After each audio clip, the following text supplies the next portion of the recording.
taas-taas ang atong ebanghelyo, no? Di kapoy mo paminaw.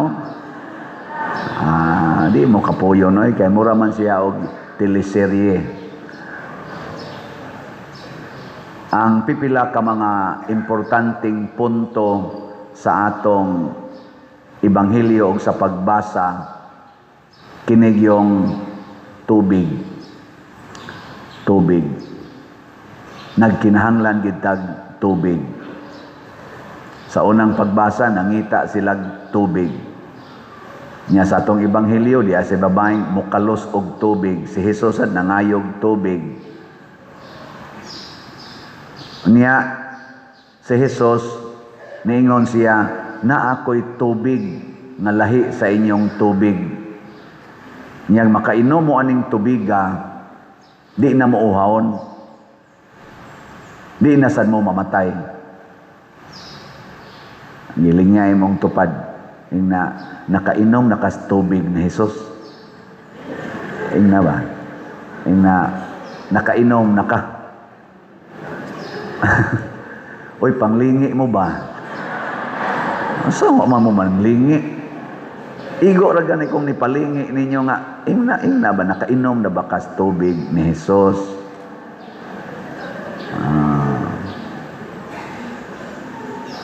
Nya pag-abot sa iyang mga tinun-an nga nangitag pagkaon, ingon siya, Lord, Rabay, kaon na. Diyan na may daang pagkaon. Ningon na sa Jesus, doon ako'y pagkaon nga uwa ninyo hibalo eh.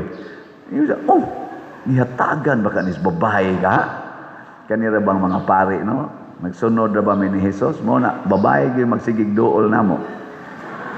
Hibuong ko mga apostoles, pagbalik, saan naman na naman ni babae si Jesus? O, ana, no?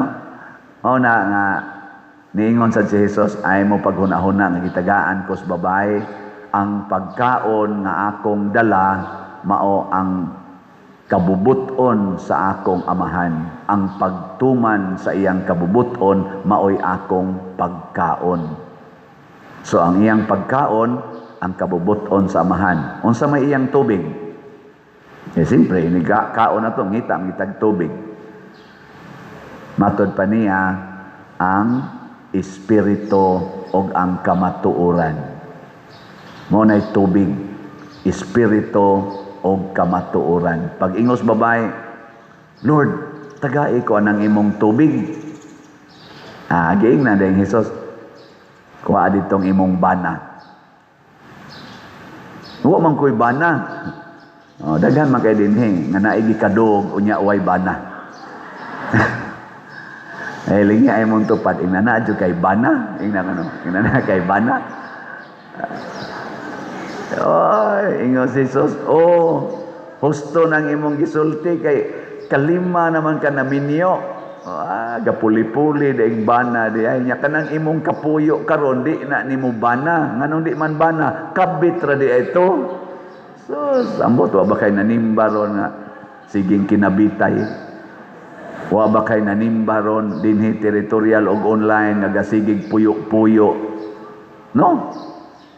Nya dili na kamatuoran. Sige mo holding hands, tipon gyud mo puyo, dungan mo kaon, magdog gyud mo, maginaksanay, tinukhangay pa. Unya dili day bana, dili day asawa kay way kasal. Dili na kamatuoran na makaka. May gani si Jesus, wa maghisgot sa mga colors buhok, mga kilay, mga naong, ana. Kay kanasang imong gibutang sa imong naong, di na sad na kamatuoran, na makak na sad ka. May gani, pag yun maghisgot si Jesus, anang laki nga murag babae tan-aon, babae nga murag laki tan-aon, na makak na sad ka. Ang tubig di ay nga maghatag og kinabuhing way katapusan, ug ang pagkaon nga maghatag og tinuod nga katagbawan, ang espiritu, ang kamatuoran, kabubuton sa amahan. Kana sa impeachment karon nagihimo sa atong Congress, nagsunod ka sila sa Espiritu Santo, sa kamatuoran ug sa kabubuton sa amahan? Tubag, kusga pag yun. Hinaot unta makadungog sila. Pero murag wa man sa ni klarong ato. Nakaron unsaon man aron makakita ta, makadawata sa Espiritu Santo ug sa kamatuoran ug sa kabubuton sa Amahan. Matud pa sa ikaduhang pagbasa, kita gihimong mga anak sa Dios ug ang timaan nga mga anak ta sa Dios gibutangan ta niya sa iyang espiritu. Niya na dayang Espiritu Santo nato, maminaw na lang ta. Maminaw. Muna karong tuiga ang atong tema sa atong kaning trust sa Archdiocese sa Sugbo towards 2034, ang atong 100 years as Archdiocese, gibutangan ni Archbishop Abit Oy og tema karong tuiga. Ang first year katumang niaging tuig nya karon dayon nya moabot ginig siyam ka tuig kutob sa 2033 nya ika-34 mo nang atong jubilee year. Karong tuiga is listening church. Kana bang simbahan nga kamaong maminaw? Listening church. Mao na naminaw man siyang Hesus, di nasakpan nga wa day sa bana. Nya gitug-an ni Hesus ang iyang kahimtang. Moton siya, hala, kay bao man kas akong kahimtang di ay? Propeta man tingali ka? Paminawa ang Espiritu Santo diha nimo. Wa tingali ka masakpi karon nga usakas nangawat adtong flood control budget. Wa tingali ka masakpi karon nga usakas nida sa mga malita, imong gidawat ang mga malita. Wa tingali ka maapil o kahisgot niining mga 18 ka mga Marines nga nitug-an sa ilang nasayran bahin ato mga malita-malita nga kwarta. Pero wa jud ka kakadawat. Ang Espiritu Santo nasayod ni ana. Unya kun imo siyang paminaon, tug-anan kaniya. Wa tingali ka masakpi nga nangabit ka, ang imong asawa bilib lagyapon kay nimo pero wa jud ka kakatilaw. Oh, sige. Ano ka? Kausa. Wa tingali masakpi nga ana day mi anak, sige lang yapon ming misa, sige lang yapon misa. Nya, Father, wa gid ay kay anak. Ana, paminawa ang Espiritu Santo, mautoy mutug-an. Unya kun mosunod ka sa Espiritu Santo, mahimo kang ebanghelista, magsasangyaw sa kamatuoran. Mao tong babae, nisuroy siya. Wa na siya mudayog kuhag tubig, kay nainom naman niya ang tubig sa espiritu o sa kamatuoran. Nisangyaw na siya, huy, nga ako'y taong nakitaan dito, mao na baka to ang Mesiyas? Nga naman, gitug-anan ko sa akong sala. Nahibaw, bisag wa ko ni sulti. Nga na, anangadto sa sila. Gitug-anan sa sila ni Jesus sa ilang sala.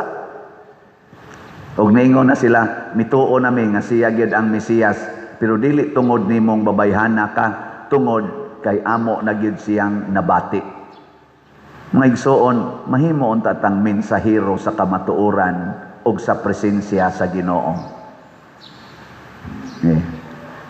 Sige, lingi ay mong tupad. Lingi ba? Ang di mo lingi, mga impernohonon, mga bakakon. Lingi Ingna, musugod na kagsangyaw sa kamatuoran. Ingna. Ana, muna ako karon, nagsige kong pamalandong ba in relation ani. Sige, tugutan lang nato nga nag-impeachment karon ang Congress. Nya budagan ginangadto sa Senate kay overwhelming man ang ilang votation. 54-1 god sa first round pa lang nila dito sa Committee on Justice. 54 ang nipabor nga i-impeach si BP Sara, usara ang ning supak. Nya og moabot gina ngadto sa plenary sa Congress na gyud, kinahanglan kuno lang og simple majority, mga 107, one-third dili simple majority, one-third lang, 107 or 106 ba to ang mobutar, ma-impeach na si BP Sara sa Congress. Nya moadto dayon na sa Senate. Nya igabot sa Senate 2/3. So out of 24, mga 16 kabuok senador ang mobutar taktak na forever si BP Sara sa iyang pagka public servant. Di na siya kadagan o any position in the government. Dili man na dako kayo nga butang nga mahitabo sa usa ka public servant. Nya, Vice President pag yun, elected by 32 million. Dili ba na usa ka dako kayo nga hitabo? Dako, dili. Perting dako Unya, ang mo desisyon ana 103 kabuok na congressman og 16 kabuok senador, pila ra kabuktanan? 119. 119 ra katao na ato sang elected. Ang mo desisyon na ang gi-elect sa 32 million taktakon forever nga din agyud makabalik sa pag-alagad sa gobyerno. Makasulti ka na sila sa kamatuoran kaning 119 ka mga tao. Labi na yung nagkasinabot na sila, kunaybans na sila, kay pulusan na sila dunay mga nadawat nga mga kaayuhan gikan sa kaatbang niining taktakonon. Unsaon man nato aron mo gawas gyud ang kamatuoran nga sad-an gyud si BP Sara ang ayan yung taktakon sa iyang nahimutangan karon. Nya forever pa gyud i-ban na siya sa public service. Ang atong pangutan-on ang katawhan nga nag-elect nila. Kanay pangutan-on. Dili kanang naang mga senador lang o kanang mga congressman. Tingali sila mo ayag didto, sila'y mo ayag, sila'y maghiring-hiring, kung anay ng mga defense o ang kaning prosecutor, mag-istorya-istorya, ilagyad na ilang mga kamatuoran, human ana, kitang mga tao ang muhukom. Di ba? Mao to ang mga tao mo inihukom, kung si Kristo ba maoy tinuod nga manluluwas, ang mga tao ginisulti, dili ang babae lang. Di ba? Lingay mong tupad. Andam ba kang musulti? Lingay ba? Andam kang musulti. Kaya magpakahilom ta, pahimos lang ta aning ni ang atong elected, nga murag way klaro, tanawar ko ng ilang gibuhat, ang gisigihan nilang hisgot, sukad sila na elected, sukad 2023, hangtod karon, Duterte, against Duterte, BP Sara, i-impeach. Hain naman ang manubag sa trillions nga nawa sa flood control, sa DepEd o sa uban pang mga budget. Kinsa may manubag ato nga si BP Sara 125 million raman na confidential fund nga gi-rolled out na sad sa kuwa nga way anomalya, mao ra may sigihag balik-balik, mao may pinaka-gist. Ang manubag aning trillions of pesos nga nawa kinsa man. Wa sila'y klaro. Mo na maningog ta. Di ta magpakahilom. O hinaot unta ang ato mga nangulo diha, congressman or senate. Amo sentro ko sa senate, bahala na lang ng congress. Kaya ilang maginang i-impeach si BP Sara. Igabot ana sa senado. Final judgment sa senado. Kamong mga senador, apil na itong nibisita na ko dire. Ni ako'y suggestion ninyo, o hinaot unta nga kining ubos kong sugyot, makahatag ni og gamayng tampo aron makit-an ang kamatuoran.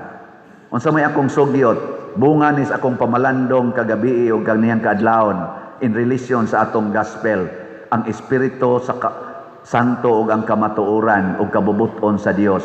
Naatay gitawag og Vox Populi, Vox Dei. Ang tingog sa katawhan mao'y tingog sa Ginoo. Maobitan na inig eleksyon nato kinsa tong nilabaw sa buto mao'y mudaog kay mao nay tingog sa Ginoo. Girespetuhan na nato. Sa pag-impeach unya sa atong BP President, Vice President, paminawa in taon mi ninyo. Nya unsa man pagpaminaw ang katawhan, mao ni akong suggestion. Mag-hearing mo diha sa Senate, mag-go through mo sa inyong process of interpolation sa sitwasyon aning kasuha nga impeachment. Unya, inig final ninyo, kay di ana may usa ka partido nga ni convict na ni Sara ang Congress, ibutang talang. Gi-impeach naman siya sa Congress. Ug moabot yun sa Senate ba? So gi-impeach na siya sa Congress. Himuan na siya ninyo mga senador og 50% na in favor sa impeachment. Ang grado sa Congress 50%. Unya mag-hearing na dito sa Senado, mananaw tang tanan, adto na dito ang linadlaray sa mga ebidensya, mga ana, maminaw tang tanan. Unya ang final mao maghimo sad sila 50% sa katawhan. Sayon kay karon ang pagbutar, online voting.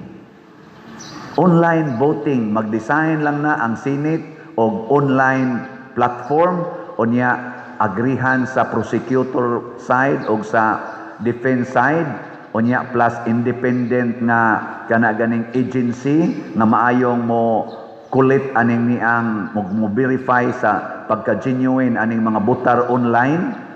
Sige lang tulpok ana. In 3 days or in 2 days i-announce lang na nila online voting. In favor ba ka sa pag-convict ni BP Sara o against? Unya, ang ibutang lang dito para ma-genuine nga naaang ngan gyud o ang imong voting number. Ang kumilik naman tay kumilik number kitang mga voters. Di ba? O, imo nang i-encode dito ang imong voting number, nya ang imong ngan, unya imo dayong decision. Yes ka sa impeachment or no ka sa impeachment. In 1 day, way siguro hurot-hurot na og butar ang tanan. Kay manood naman na, dungan. Nya ila din tong tanawon. Iguman lang tanaw, simbako og nidaog ang yes, o di impeach. Pasabot ni tingog na ang mga tao, kadto ang 32 million nga nibutar ni BP Sara, wa dito kauyon sa iyarong performance. Di, impeach. Nakatingog man ta.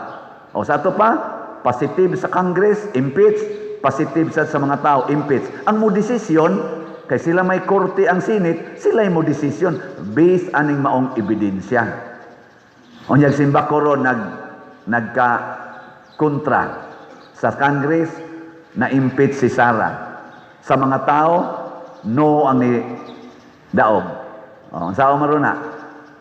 Ang tiebreaker, ang Senate. Magbutasyon na sila ni adtong 16 kabuok, adtong ilang 2/3. Nya kung mudaog gani sa 2/3 nga i-impeach si Sara, impeach na. At least nakatingog ta, gipaminaw ta. O yun mo na,